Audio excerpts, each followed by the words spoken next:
So, what is a spiritual awakening? A very interesting question that is also asked a lot. The notion of spiritual awakening has been around for centuries and can be observed in a variety of cultures and religions around the world. So, let's call it a nirvana. Okay, call it enlightenment, call it bliss. A spiritual awakening begins the moment as a person can step back and awake to their life with a new sense of being in this world. Usually, what happens during spiritual awakenings, it can mildly be unnerving at first, as they often cause us to grapple with questions like, who am I and why am I here?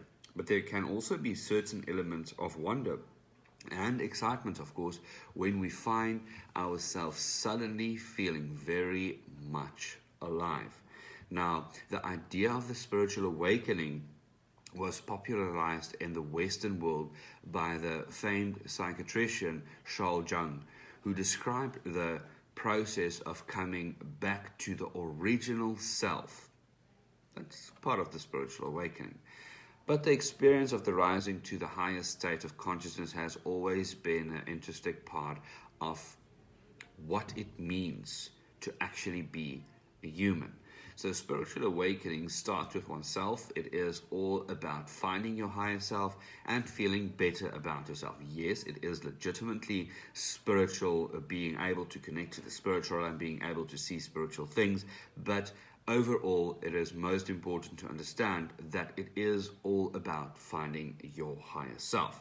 Now, during a spiritual awakening, you can find a lot of things: feeling weak, feeling irritated, frustrated. There's a lot of things that you can go through during this period of time. Most important as well, with regards to spiritual awakening, it is nothing or something that you can force upon yourself. It is something that you need to allow to happen naturally. So you can train, you can meditate, you can go through guides, all those kind of things, but you cannot force it. It will only take place when you accept the fact of the awakening, that it takes place naturally. Think about it. When you wake up naturally as you're sleeping, you wake up naturally, you feel much better than someone actually waking up. Oh, it's time to wake up. First of all, you're angry, you're frustrated, your whole day is just a mess when you are not woken up naturally. Now, if you take spiritual awakening and you do it exactly the same, think about it in that way, and it will give you a lot of clarity. Rather wake up naturally and healthy and excited, whereas you basically get woken up through someone else and you then go crazy, not crazy, but angry, frustrated, irritated, all those kind of things. And the effect is long lasting. So it's not just something that will go away overnight. Now I have explained to you more about the spiritual awakening.